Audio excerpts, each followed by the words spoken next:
مناكب عديدة للعارف الرباني والعالم الصمداني أبي البدري الذي يتبعه التالي ويرجع إليه الغالب شيخ الطريقة السمانية في المنطقة البنجرية الشيخ محمد زين بن عبد الغني وسميناها بقية المحبين ونسأل الله الكريم المنان نتوسل بنبيه ولد عدنان أن يجعل رفعها دائم السيئات بيننا وبين الإخوان من وقتنا هذا إلى آخر الزمان ويبلغنا بها إلى فسيح الجنان دار النعمة والامتنان آمين يا رب العالمين. Dengan nama Allah yang maha pengasih lagi maha penyayang, segala puji bagi Allah yang telah memilih ia akan satu kaum untuk mencintainya dan mendirikan ia akan kaum yang lain untuk berkhidmat kepadanya. Salawat dan salam atas semulia Nabi dan Rasul junjungan dan penghulu kita Nabi yang sangat dipercaya dan atas keluarganya dan sahabatnya sekalian. Adapun kemudian daripada itu bermula kitab ini adalah beberapa lembar yang sangat sedikit namun mengandung makna yang banyak. Ia adalah sebuah manaqib yang sangat mulia bagi seorang arif rabbani dan alim samadani Abil Badari. Abil Badari maksudnya abahnya guru Guru Amin Badari, yang menjadi ikutan bagi orang yang dibilang dan tempat kembali bagi orang yang terlewatinya. Syekhul Thariqah As-Samaniyah di negeri Banjar. Beliau adalah seorang guru Thariqah As-Samaniyah di negeri Banjar, yaitu Syekh Muhammad Zaini bin Abdul Ghani radhiyallahu anhu.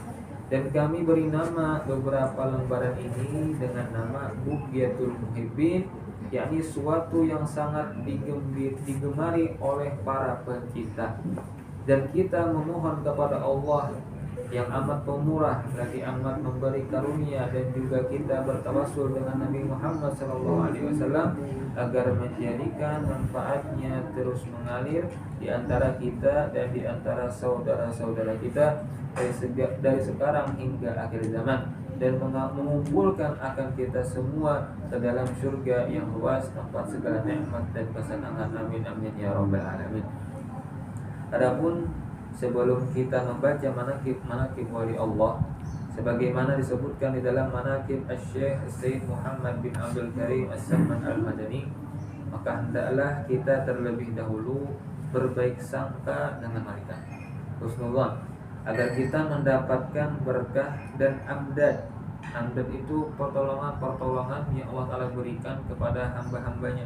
Terkadang kita terpojokkan atas sesuatu apapun. Ketika kita sudah berhusnuzan dengan seorang wali, Allah memintakan pertolongan, tanpa kita meminta pertolongan pun Allah Ta'ala akan tolong kita.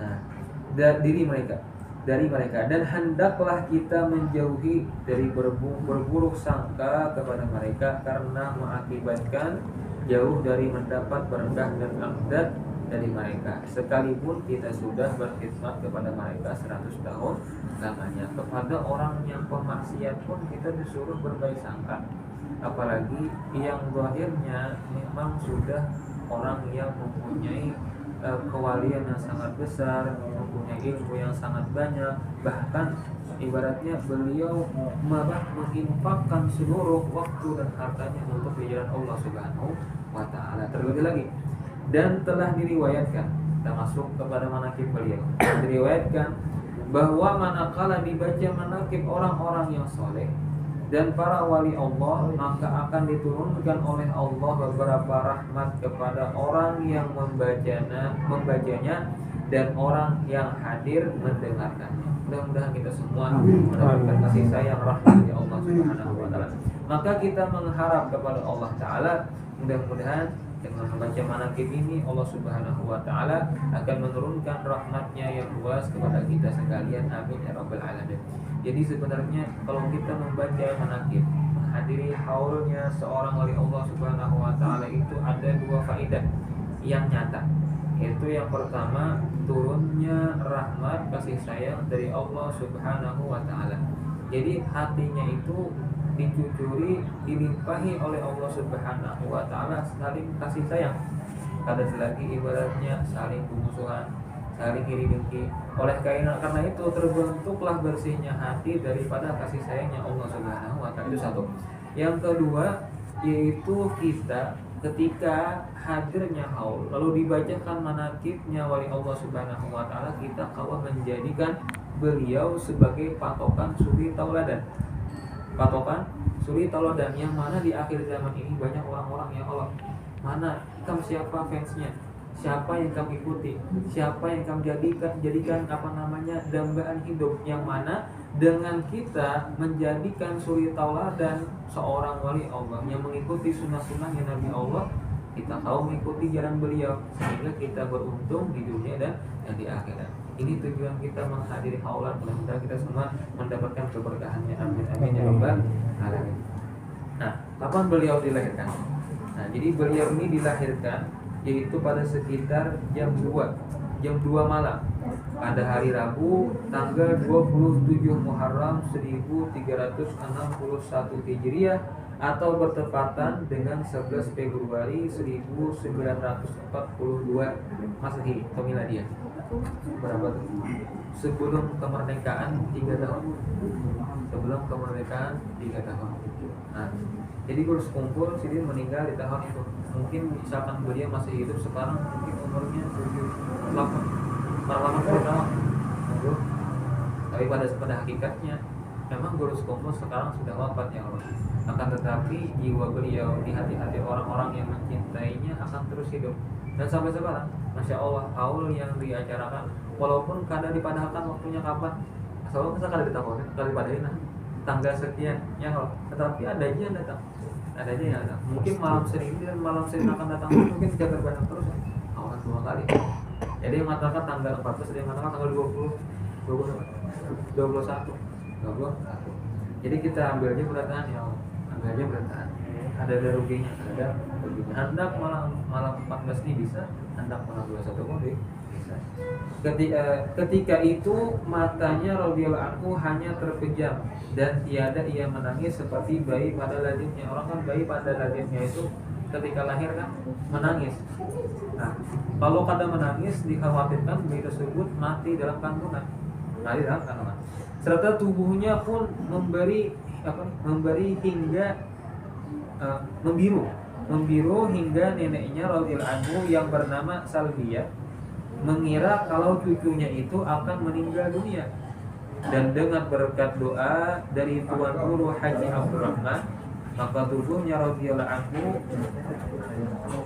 berangsur-angsur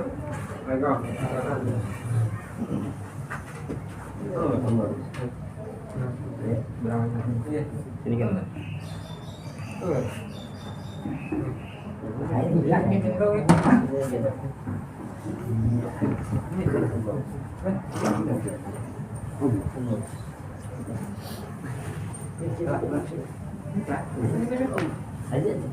pertama ulun minta maaf itu kalau sebenarnya ulun nih di sini nih namanya radhiyallahu anhu, nama Gus Kumpul ketika masih kecil yaitu Kusyairi. Nama beliau itu ketika masih kecil masih belum balik itu nama sini namanya Kusyairi. Kemudian diganti oleh orang tuanya radhiyallahu anhu dengan Muhammad Zaini atas permintaan daripada Sidin sendiri karena mengikuti nama seorang ulama besar yaitu Tuan Guru Haji Ahmad Zaini bin Tuan Guru Haji Abdurrahman Tunggulirang. Dan adalah radhiyallahu anhu itu ketika usianya belum mencapai umur balik. Di sini balik semua tuh, mungkin ada yang belum balik. Jadi di sini Sidin ketika umur baliknya kira-kira apakah seperti kekanakan pada umumnya, ketujuh perjalanan, ketujuh permainan, sering mendapat bisyarah, kabar gembira berupa mimpi yang baik. Orang mimpi baik itu biasanya menggunakan amal-amal sunnah sebelum tidurnya, wudu, menutup aurat, dan juga diusahakan tidurnya menghadap kiblat. Menghadap kiblat itu menghadap bagian kanannya kayak orang di liang lahat, kain batisnya diarahkan ke kiblat, menghadapkan bagian dadanya sikil aiman, bagian kanannya seperti orang di dalam liang lahat. Dan insya Allah orang yang tidur dalam keadaan sunnah itu pasti mimpinya baik sekalipun isinya buruk. Siapa yang paham lah? mimpinya itu pasti baik, dan walaupun isinya buruk, misalkan disasahi hantu kah, disasahi atau pokoknya sesuatu ibaratnya. Tetapi apabila sebelumnya membaca doa, wudu, mengamalkan sunnah-sunnahnya, bahkan memakai siwak sebelum tidur, maka mimpinya tadi sekalipun dohirnya buruk, tetapi itu mimpi baik. Nah, jadi Sidin ketika di masa kecilnya itu diberikan mimpi yang baik. Di antaranya pada suatu malam Jumat adalah radhiyallahu anhu bermimpi melihat sebuah kapal besar. Pada dinding kapal itu bertulisan Safinatul Aulia. Safinatul Aulia itu artinya ini kali artinya. Artinya itu kapal para wali. Dan di depan pintu kapal itu telah berdiri seorang penjaga yang berpakaian baju jubah putih. Dan ketika radhiyallahu anhu ingin masuk ke dalam kapal itu, maka ia ditegah oleh penjaga kapal tersebut. Dan adalah mimpinya radhiyallahu anhu itu berulang-ulang. Jadi hendak masuk kapal tadi dia juga hendak masuk ditegah berulang-ulang mimpinya tersebut. Berulang-ulang setiap malam Jumat hingga 3 kali berturut-turut, dan pada mimpinya yang ketiga itulah ia radhiyallahu anhu dipersilahkan untuk memasuki kapal tersebut hingga bertemu dengan beberapa orang wali Allah. Di antaranya adalah seorang Habib yang bernama Al-Habib Abdullah Barakubah. Dan radhiyallahu anhu itu seorang yang sering bermimpi bertemu dengan baginda Rasulullah SAW. Di antaranya pernah bermimpi seakan-akan dirinya radhiyallahu anhu itu seorang bayi yang berada di dalam pangkuan Rasulullah SAW. Dan adalah radhiyallahu anhu sering pula liqa dengan Rasulullah secara yaqظah atau di waktu malamnya. Ini orang yang bermimpi Rasulullah, bermimpi baik, bahkan mungkin bertemu kepada baginda Nabi SAW yang Allah, berarti orang tersebut sudah mengamalkan sunnah, bahkan mengamalkan suatu zikir salawat yang tidak diamalkan oleh pada umumnya. Diriwayatkan kan Sidin itu banyak melantunkan salawat sehingga orang yang memperbanyak salawat bukan cuma di mulut, kan, tetapi hati yang dipenuhi dengan kerinduan dan kecintaan. Saat itulah Nabi SAW merindukannya. Aqrabu minni manzilatan yaumal qiyamah aqraruhum alayya shalah. Jadi Nabi SAW yang paling dekat nanti kedudukannya di hadapanku ketika di hari kiamat yaitu orang yang paling banyak melantunkan salawat. Ini salawat banyak ya. Paling mudahnya sallallahu alaihi wasallam, anak yang panjang bisa. Kalau misalkan Hasan Busro yang disusun oleh Habib Hasan Baharun bisa baca juga, atau salawat mansuk yang dikarang oleh Habib Soleh Tambul bisa, atau salawat yang lainnya, salawat Imam Syafi'i, salawat Nariyat atau dan lain. Itu diperbanyak untuk untuk kita, walaupun kita kadang bermimpi dengan banyaknya salawat, paling kadang kita sudah mengamalkan hadis tersebut untuk mendekatkan kedudukan kita di hari kiamat kelak bersama baginda Nabi Sallallahu Alaihi Wasallam. Dan adalah radhiyallahu anhu itu seorang yang cerdas. Jadi seorang guru itu kalau mungkin umum lah, pasti cerdas, mempunyai akal yang sangat luar biasa. Nah, semua ilmu ia kuasai, ilmu zahir ataupun ilmu batin, tidak terkecuali ilmu alat seperti ilmu nahwu dan tasrif dan mantik dan balaghah dan tajwid, maupun ilmu art. Ini mungkin ilmu-ilmu yang dipelajari di pesantren biasanya lah. Mungkin ilmu umum ada masalah ini, kayak ilmu nahwu. Ilmu nahwu itu membahas tentang baris-baris di dalam kitab kuning kan. Ilmu tasrif itu juga. Kalau ilmu nahwu secara jumlah, kalau tasrif secara individual mufradatnya. Nah, begitu pulang mantik itu apa bahasanya lah? Mantik itu kayak ilmu untuk untuk memperbaiki kata. Balaghah itu untuk menghiasi kata, kalau mantik untuk memperbaiki kata. Itu di dalam ilmu syariat. Dan lebihnya lagi, mantik ini membahas tentang tentang ilmu perakalan, cabang daripada ilmu filsafat atau filosof. Nah, jadi dipelajari juga ilmu tersebut di dalam pesantren. Karena orang bentuknya diapalah, jadi paham permasalahan ini. Dan tajwid itu memperbagusi bacaan Al-Quran. Perlu Karena orang yang bagus membaca Al-Quran akan nyaman di dengar, walaupun kadang mempunyai nada. Dan ilmu arab itu ilmu untuk menimbang-nimbangi syair biasanya, kayak qasidah burda atau yang misalnya malam ini kan bersairan. Nah itu tuh ada yang mempunyai timbangan arabnya. Gimana? Dan kecerdasannya radhiyallahu anhu di dalam memahami ilmu sangatlah tinggi. Ilmu zahir dapat dihubungkan kepada ilmu batin. Bahkan ilmu alat sekalipun dapat dipahaminya menjadi ilmu sufi. Jadi orang kan biasanya belajar ilmu kayak dihubungkan sesuatu yang zahir dengan yang batin. Contoh kayak misalkan min ya. Di huruf jar itu ada huruf min. Huruf min itu menjarkan isim setelahnya. Paham mungkin ya? Tahu lah. Jadi min itu huruf jar. Ketika min itu artinya dari menghukumkannya adalah misalnya ropa itu barisnya domah. Kalau nasab barisnya fathah, kalau jar barisnya kasroh. Nah, domah yang artinya tinggi, fathah artinya datar, kasroh artinya rendah. Setelah huruf min, kalimat setelahnya itu pasti kasroh, barisnya di ujungnya, baris ujungnya. Di sini kadang sebagian ulama sufi itu ibaratnya hendak menghubungkan dengan ilmu alat ini zahir dengan ilmu batin. Min itu adalah minallah. Ketika kita tahu bahwa segala sesuatu dari Allah, maka kita akan merendah. Seperti itulah yang dihubungkan dengan ilmu zahir dengan ilmu batin.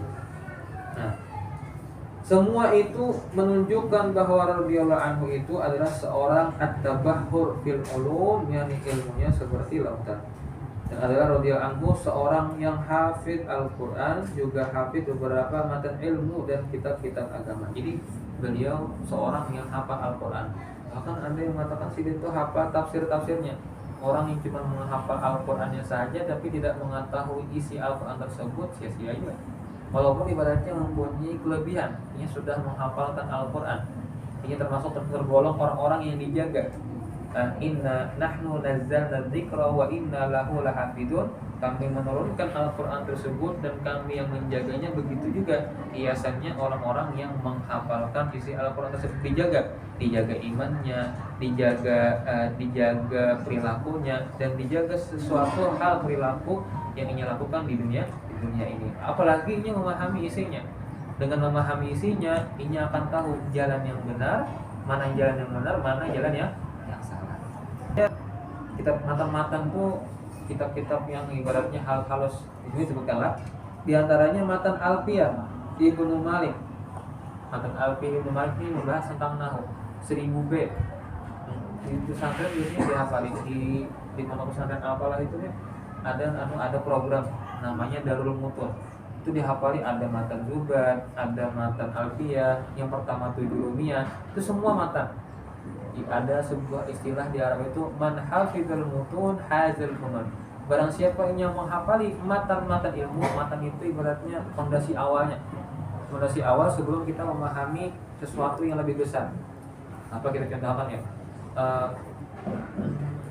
Fondasi awal seseorang hendak mengolah sesuatu harus ada ini misalnya. Kemudian karena ada ini, karena kawat dia dimasak. Misalnya masakan lah.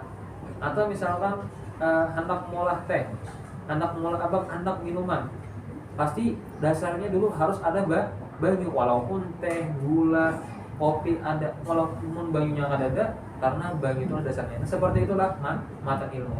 Kalau matan sudah dikuasai, insya Allah ilmu yang lainnya akan mendekat. Sebelum sudah ada banyu, hendak teh kah, hendak setruk kah, tambahi es kah, itu kena mengikut. Seperti itu menghafali matan-matan ilmu. Dan tafsir Quran Al-Azim bil imamaini wa jalilaini, yakni tafsir Jalalain dan kitab Bajuri Hasyah Fathul Qadir. Bahkan kitab fikih Hasyah, kitab Bajuri beliau pun menguasainya. Berapa menit dong? Kata kelawasannya. Intinya kita menanamkan kecintaan kepada guru kita. Mudah-mudahan kita semua meraih keberkahannya. Amin ya rabbal alamin. Kita wasiat lah. Wasiat. Dan adalah setengah daripada wasiatnya guru kita, guru sekumpul, yaitu sebagaimana wasiatnya guru-guru Thariqah As-Samaniyah dan ulama kepada murid-muridnya. Ada bahasa Arabnya, ada artinya langsung, artinya kan langsung bahasa artinya lah. Artinya aku wasiatkan kepadamu pertama menghormati ulama-ulama sufi dan ulama-ulama fikih dan ulama-ulama Al-Quran. Pertama itu ada sini ada menulis di apa? Yang biasanya gambar-gambar deh, wasiat guru kumpul. Jadi pertama menghormati segala ulama, entah itu ulama dari bidang fikih, orang yang paham bidang ilmu agama fikih, atau ilmu ulama sufi, ataupun ulama Al-Quran, atau ulama semuanya seperti guru kumpul. Yang kedua, lurus hati tidak khianat, maksudnya mempunyai amanah yang tinggi. Apalagi misalkan menjadi relawan ya Allah. Relawan berarti diembankan sebuah amanah.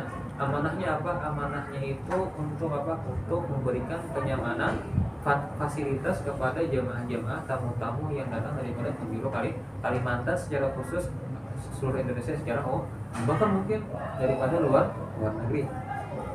Nah, yang ketiga, murah diri, suka menolong. Itu juga ini kayaknya tertuju kepada kita yang relawan lah. Walaupun relawan tidak tertulis, kita semuanya relawan. Orang sini gitu, orang Banjar. Apakah relawan itu yang perlu duduk di parkiran? Apakah relawan itu yang duduk di posko untuk memberikan makanan? Ada. Kita semuanya relawan, bahkan duduk di rumah. Yang makan sajian makan ini semua relawan. Nah, jadi harus murah diri, tidak ada keterpaksaan. Yang keempat, murah tangan, suka memberi. Nah, beri terus orang yang ada isinya. Mungkin ada yang mau diberi ya. Fakidu syai' la yu'ti. Istilah Arab itu orang yang tidak bisa sesuatu dia banyak memberi. Jadi ada memberi. Kalau ini bisa tersenyum, maka dengan memberikan senyuman supaya orang di sini yang hadir haulan merasa orang di sini murah senyum lah. Maka dan juga mengamalkan sunnah baginda Nabi SAW, at-tabassum fi wajhi akhika shadaqah, yaitu kesenyuman yang kau tebarkan kepada saudaramu yang muslim itu adalah sedekah. Nah, yang selanjutnya tidak suka menolong. Yang ketiga, murah diri, suka menolong. 4, murah tangan, suka memberi. Kelima, manis muka. Yang keenam, mengkorbankan kebaikan. Jadi tuh selalu berbuat baik. Yang ketujuh, menahan kejahatan. Ada sesuatu niat jahat, terus ada sesuatu yang ibaratnya tuh hendak melakukan sebuah kejahatan, ditahan. Yang kedelapan, memaafkan kesalahan orang. Setiap ada orang salah, kalau ibaratnya berkendaraan ya, kalau terjebak orang kita maafkan segala kesalahan orang. Yang kesembilan, jangan bermusuh-musuhan. Kita tak usah bermusuh-musuhan ya Allah. Kita semua sesama umat Islam itu adalah ikhwan. Innamal mu'minuna ikhwan. Hanya saja sesama orang beriman itu adalah sama bersaudara.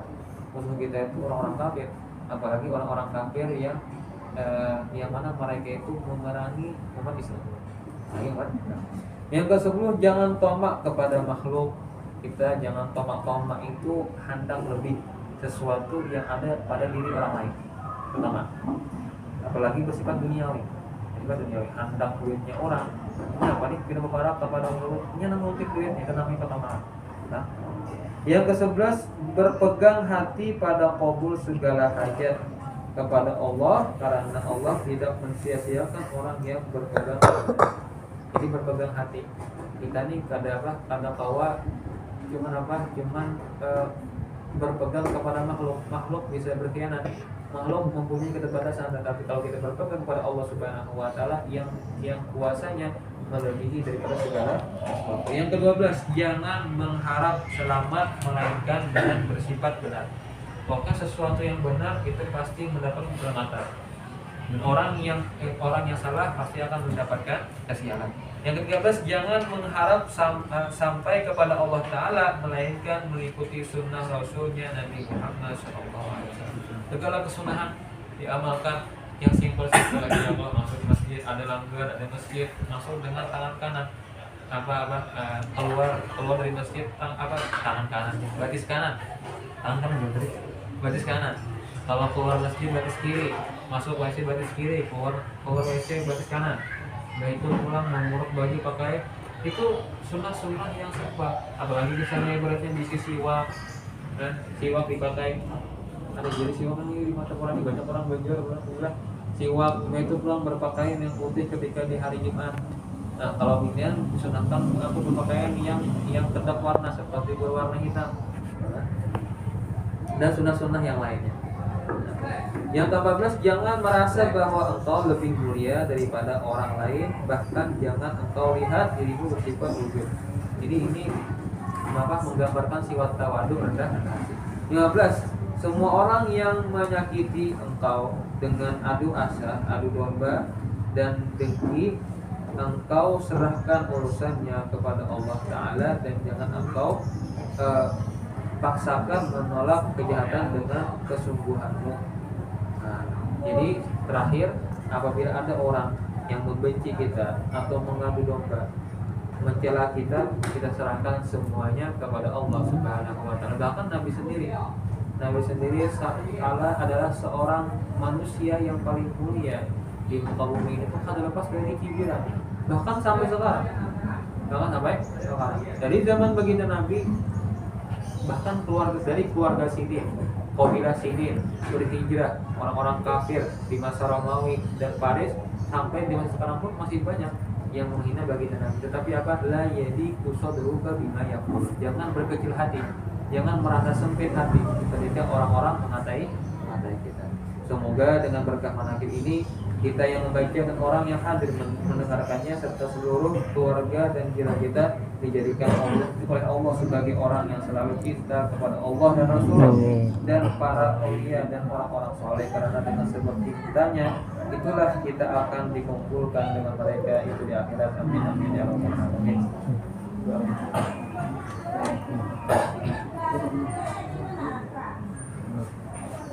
Amin amin ya rabbal alamin.